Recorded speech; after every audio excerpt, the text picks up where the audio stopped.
Episode 31. Who's the boss? Elliot was silent as he drove Helen to the Starlight restaurant. It was too early to eat, so there weren't many customers in the restaurant yet, but it was still more crowded than the neighboring restaurants at that hour. The moment he saw the two of them walk through the door, the manager, Charlie Burns, ran over with a few of the servers to welcome them. They lined up and chimed in unison. "Welcome, boss." "Huh?" Helen said, startled, thinking they were referring to her. Quickly, she waved her hands back and forth and told them, "You've got the wrong person. I'm not your boss." "No, you're not our boss, but Mr. Branders, who is standing beside you, is," Charlie said, extending his hand toward Elliot and flashing a smile. "Him?" Helen said incredulously, surprised by what she had just heard. She looked at Elliot, and then her gaze drifted to the manager's exuberant face, his smile fixed in place. Still reeling in disbelief, she asked, "You're saying he's your boss?" "Why, of course," replied the manager. "Oh my God," Helen exclaimed, unsure whether to laugh or cry. She looked at Elliot and asked, "So this restaurant is yours too?" Her original plan was to find a nice restaurant where they could have a quiet lunch, hoping that they wouldn't be recognized or disturbed by anyone. But who would have thought that the Starlight restaurant would also be one of Elliot's businesses? Did he really have control over Hillsdale's two best restaurants? "I thought this restaurant had potential, so I bought it," Elliot explained, scratching his head and offering her a lopsided grin. "Damn," Helen said softly, letting this information slowly sink in. She didn't know what to say. Charlie decided to break the silence and waved them in. "Well, Mr. and Mrs. Boss, come on in," he said jovially. Helen instantly turned red and retorted, "Excuse me, but I'm not Mrs. Boss." "I beg your pardon. It's just that Mr. Branders has never brought a lady with him to the restaurant before. You're the first," Charlie replied warmly. "Is that so?" Helen asked, sneaking a glance at Elliot, suddenly feeling a slight thrill course through her. Elliot coughed and instructed the manager, "Don't get the wrong idea. Helen is a friend. We just dropped in for a bite to eat." "Of course. Please sit anywhere you'd like. I'll have the kitchen prepare something extra special for you," the manager said, and turned toward the back of the restaurant, followed by one of the servers. Elliot could see him talking intently and gesturing wildly to the young girl, giving instructions as they were about to disappear into the kitchen. Elliot, not wanting a grand banquet, shouted after them, "Charlie, please don't go out of your way. We're just here as regular customers today and prefer something low-key. I want you to keep it simple, nothing over the top." Within seconds, Charlie was back by Elliot's side, wanting nothing more than to please his employer. Nodding his head rapidly, he apologized. "But of course, Mr. Branders, I understand exactly what you're wanting. Please, take a seat and I'll take care of everything." Now that Elliot's instructions were crystal clear, Charlie and the head server made sure to treat their boss and his guest as ordinary customers, avoiding any extra attention or frills. "Perfect," Elliot said to him, and led Helen to a quiet table in the corner. They sat down and, after choosing a few dishes for their lunch, started to chat while they waited. After a few minutes, Helen's expression abruptly darkened, and her eyes narrowed as she stared at the entrance to the restaurant. With a look of disgust, she muttered, "I can't believe this. Do you see who I see?" Elliot turned around in his chair and saw Carson Reed walking into the restaurant. "That pain in the ass must have followed my Ford here," he thought, sighing. "He's got a lot of nerve," Elliot softly muttered as he rubbed his chin, already formulating escape plans in his mind. Helen leaned her head close to his and whispered in his ear, "I need you to pretend to be my boyfriend again."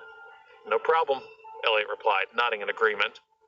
Then, seeing a window of opportunity, he decided to seize the moment and ask, "Should we do something that couples typically do in situations like this?" "What's that?" Helen asked distractedly, her eyes still fixed on Carson. "Kiss me," he said, looking straight at her. Don't even think about it," Helen said, as she shook her head and rolled her eyes at him. Even though there was no question regarding her rejection, she decided to lean back in her chair to add more space between them. Who knew if Elliot might try to sneak in a kiss? While they were whispering to each other, trying to figure out how to survive their unwelcome visitor, Carson had already walked over and plopped himself down on a seat at their table. "Why, Carson, what are you doing here?" Helen said, and crossed her arms, glaring at him with unmistakable annoyance. "To be honest, Helen, I really hate seeing someone I like being made a fool of," he responded. Then, turning to face Elliot, he continued, "You see, this guy isn't to be trusted. He's nothing but a fraud who says whatever he needs to say to convince pretty girls that he's loaded. You know his car is probably a rental, and I expect everything else he has told you is nothing but a pack of lies. Yes, a total pack of lies. There's no way this guy owns a car worth $500,000, Carson thought to himself. I mean, look at him. He's wearing ripped jeans, for Christ's sake. Wake up, Helen. This is really none of your business, Carson. Why don't you just leave? Helen suggested. She had zero interest in wasting another minute on him. Come on, aren't we all friends here? You're not even going to invite me to join you for lunch? He asked, looking innocently at Helen's irritated expression. Actually, Helen really couldn't think of a plausible reason to chase him away. He was just being annoying, and she wasn't in the mood. Then again, he was a friend of a friend, so she wondered if perhaps she should at least make an effort and not be a total bitch. While she was debating this in her head, the server began bringing their food to the table. Helen decided to keep her mouth shut and picked up her fork to eat. She just wanted this awkward lunch to be over as soon as possible. I heard that this is one of your favorite restaurants, Helen. Do you eat here very often? Carson asked casually to make conversation, his face fixed with his usual fake smile. Actually, it is, Helen said, nodding her head at him.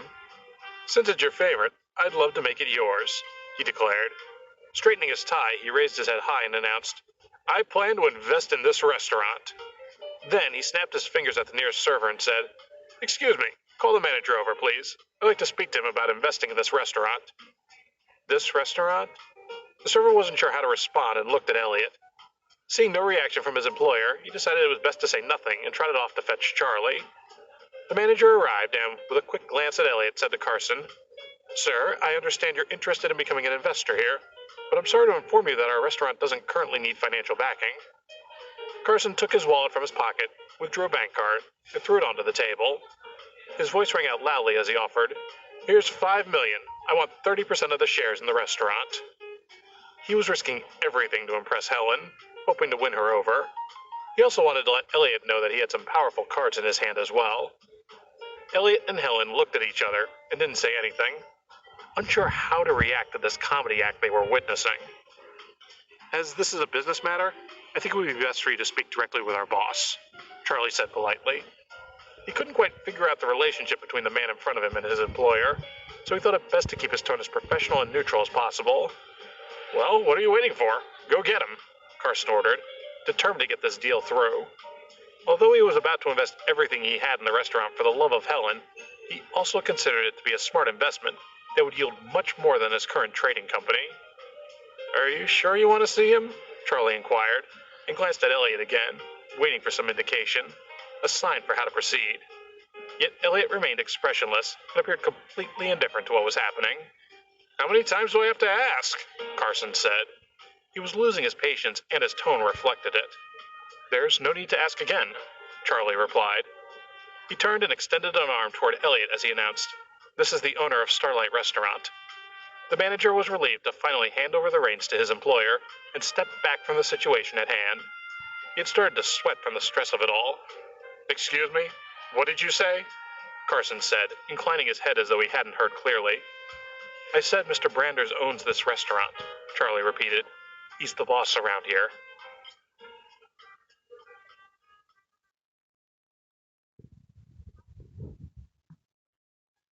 Episode 32. No More Mr. Nice Guy. Completely caught off guard by the news, Carson suddenly felt his legs turn to jelly and his vision start to fade. The next thing he knew, he was on the floor with his head whirling as he tried to focus on the faces hovering above him. He seemed to have passed out and lay practically paralyzed on the ground. He didn't know how long he had been there, but his face was stinging with pain, as though he'd been slapped a few times. Christ, I was going to put $5 million on the line, Carson thought, as he tried to piece everything together. That's all the money I've got. And for what? Helen doesn't give a damn about me. He was thinking more clearly now. What the hell was I thinking? And this guy's the owner? Shit! Throughout all of this, Elliot hadn't said a word, but his silence had had its effect. Are you all right? Charlie asked, as he rushed to help Carson up from the ground, a concerned expression on his face. Carson uttered, finding himself at a loss for words. His body was stiff, and considering how ridiculously he had behaved before, he felt very uncomfortable now. You know, Mr. Branders is quite approachable. Why don't you talk to him about the possibility of buying shares? Charlie suggested with a friendly smile. Now on his feet, Carson regained his sense of composure and, swallowing hard, turned and faced Elliot. Do I even dare to ask him this? He thought, doubting the intelligence of such a move. I treated him like shit before. He isn't going to want to talk to me, much less let me into the business.